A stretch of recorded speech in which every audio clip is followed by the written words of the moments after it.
Hello दोस्तों, आप लोगों को मेरा सादर प्रणाम। अगर आप लोगों को धार्मिक कहानी सुनना पसंद है तो प्लीज़ आप लोग मेरे चैनल को सब्सक्राइब करें, लाइक करें, शेयर करें और एक प्यारा सा कमेंट करें। आज की हमारी कहानी है भाग्य का लिखा कभी नहीं मिटता।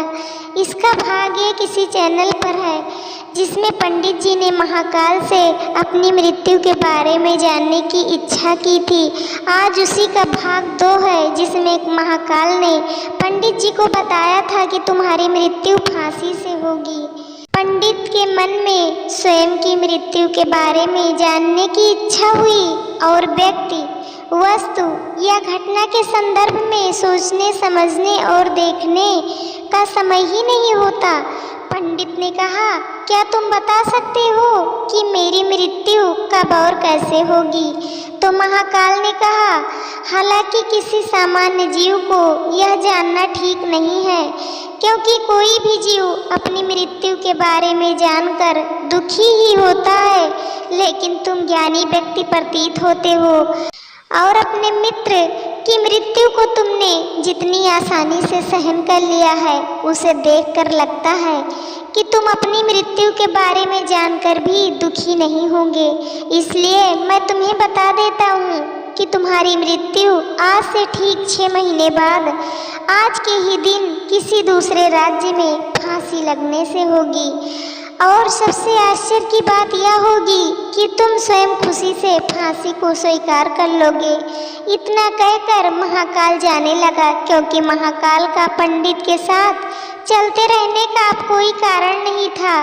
पंडित भी अपने मित्र की यथाशक्ति कर्मकांड करके अपने गांव चला गया, लेकिन कोई व्यक्ति कितना भी ज्ञानी क्यों न हो, अपनी मृत्यु की बात सुनकर दुखी तो होता ही है और मृत्यु से बचने के लिए कुछ न कुछ करता ही है।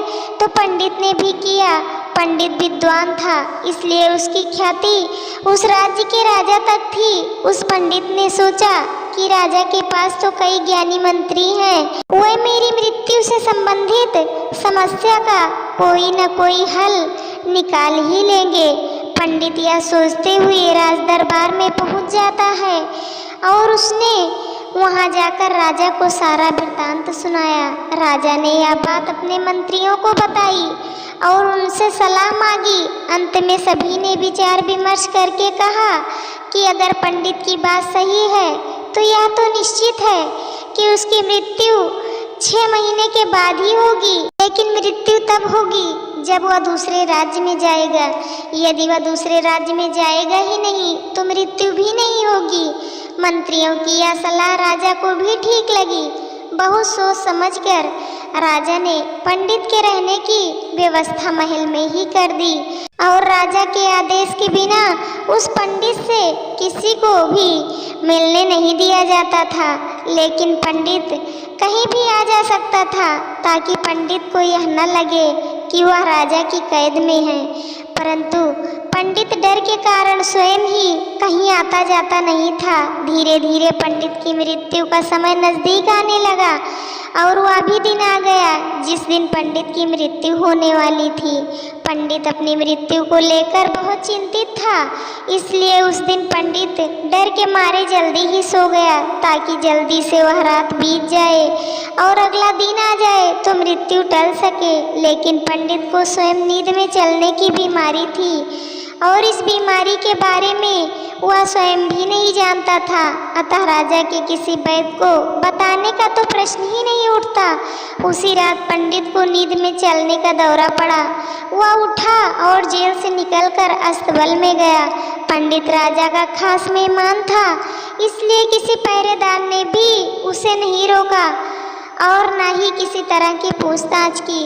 अस्तबल में पहुंचकर वह सबसे तेज चलने वाले घोड़े की पीठ पर सवार होकर नींद में ही राज्य की सीमा के बाहर दूसरे राज्य में चला गया।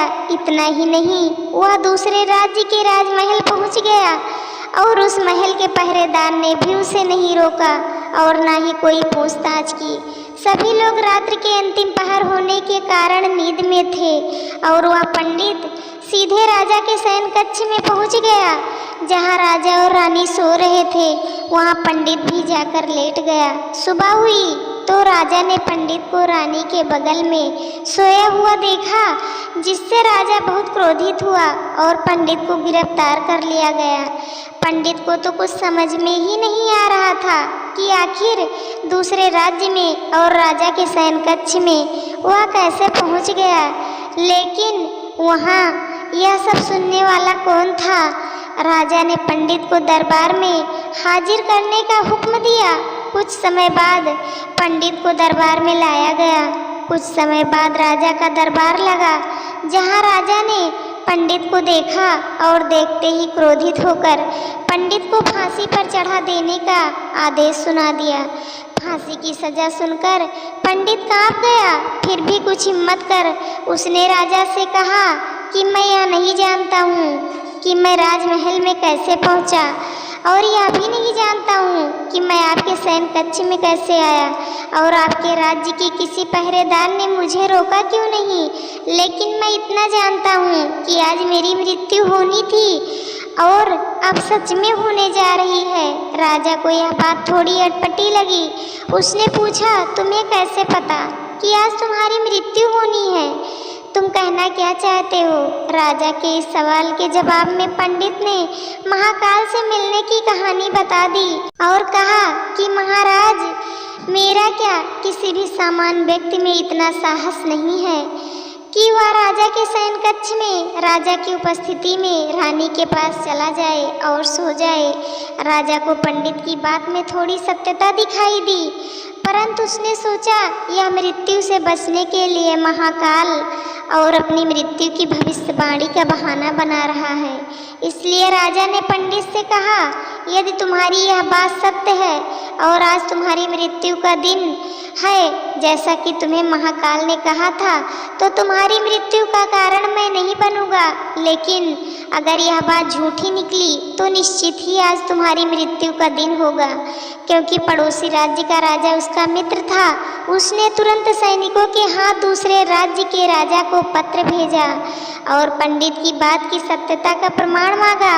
शाम तक भेजे गए सैनिक वापस लौटे और उन्होंने बताया, महाराज, पंडित जो कह रहा है वह पूर्णतया सत्य है। दूसरे राज्य के राजा ने पंडित को रहने के लिए अपने ही महल में संपूर्ण व्यवस्था कर रखी थी और पिछले 6 महीने से पंडित राजा का मेहमान था। कल राजा इससे अंतिम बार मिले थे तो पंडित की बिना वजह ही मृत्यु हो जाएगी। राजा ने अपने सभी मंत्रियों से इस बारे में चर्चा की।